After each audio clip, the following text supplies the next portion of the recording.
My name is CJ McDougall. Today we're going to be going through the Concept2 rower, its pieces, and how you do some good rowing technique. First thing I'm going to show you is how to disengage the monorail. Simply lift up on the latch, move both pieces so they're standing upright for storage. To engage again, bring the pieces together, make sure that the monorail is locked onto the pole, secure the latch down. Pieces of the rower include flywheel, damper setting, generally that's set at 3 to start with. The performance monitor, you want to bring that up to vertical or a little bit past so that it's basically at head height. The handle and handle hook, generally in storage, the handle is not in the handle hook, it's up against the rower. You've got the flex feet, the seat, and once again the monorail. The rest of this demo we'll do on the raised platform.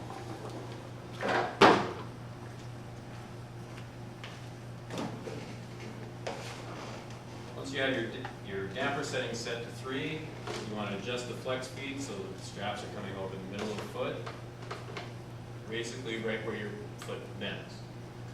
Tighten those straps up, grab the handle, and the first thing we're going to show is what's called pick drills.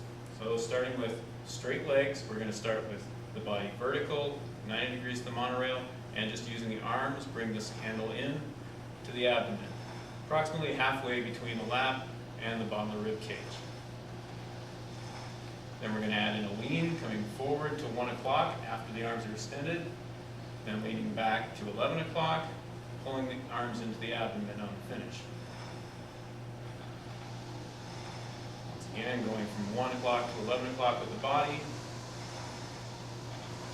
Okay, now we're going to add in quarter slide. So once you're at the front, the 1 o'clock position with the arms extended, now we can bend the knees a little bit.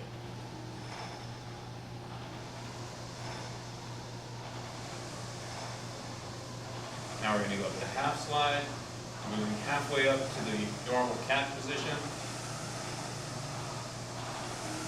and 3/4 slide.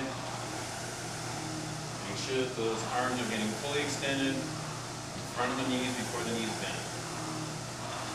Finally, a full stroke.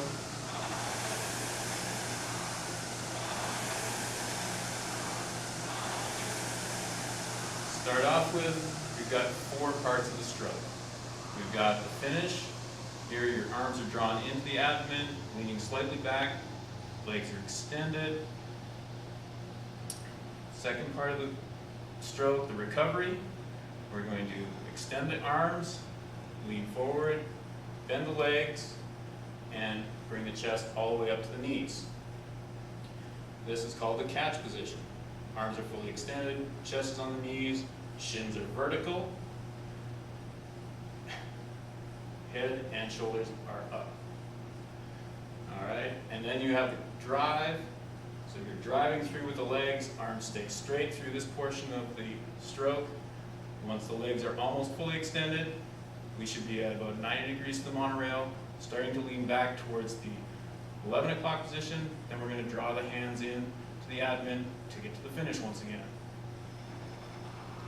So once again, catch, drive, finish, and recovery. Alright, we're going to go through this when we're actually doing some rowing. We want to make sure on the recovery that our arms are coming past the knees before we bend them. On a catch, we want the shins vertical, arms extended, nice high chest, head and eyes should be basically in line with the performance monitor. As we go through the drive, we want to be driving with the legs, with the body going from 1 o'clock in the front to 11 o'clock in the back.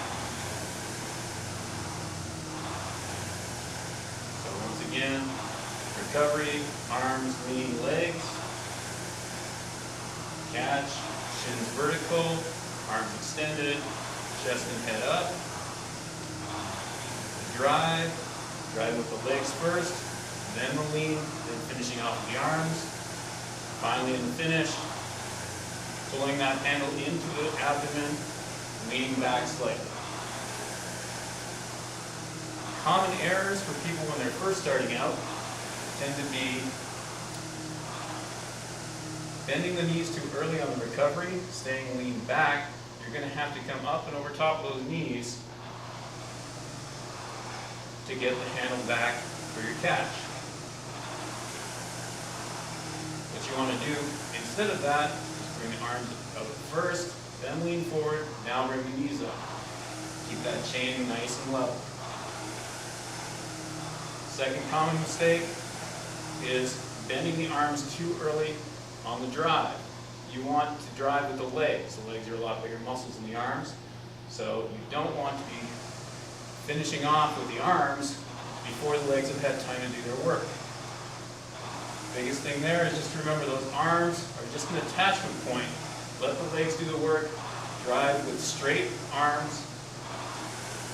Finish off right at the end with the triceps and lats pulling that handle in towards the abdomen.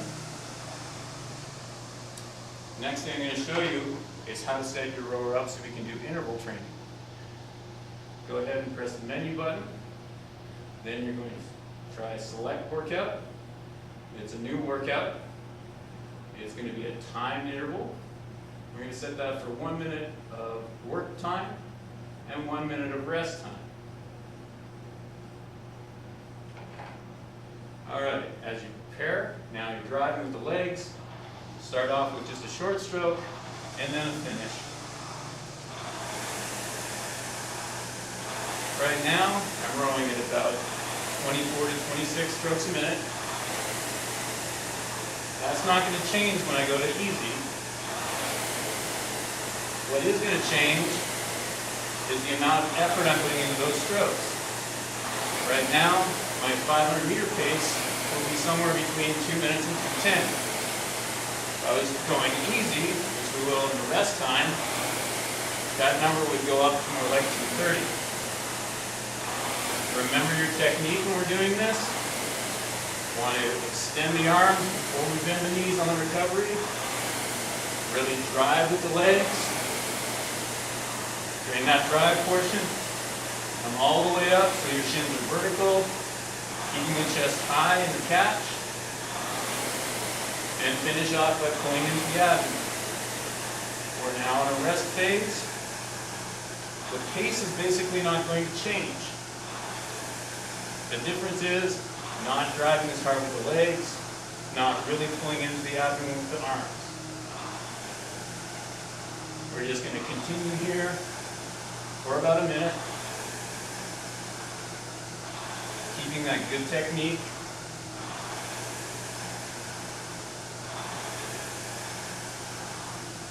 Remember that lean should only be between about 1 o'clock and 11 o'clock. You don't want to overextend at the back. You don't want to overcompress the front.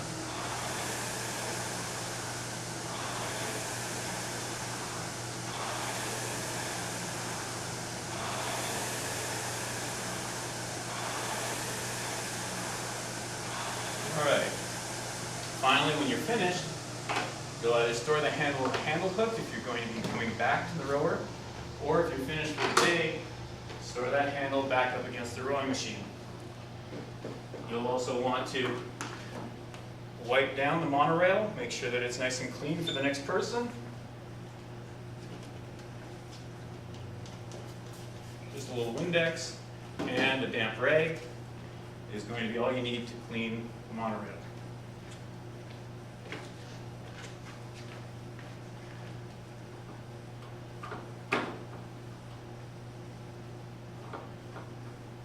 Finally, you're going to set the damper setting back to 1 and move the performance monitor back into its rest position.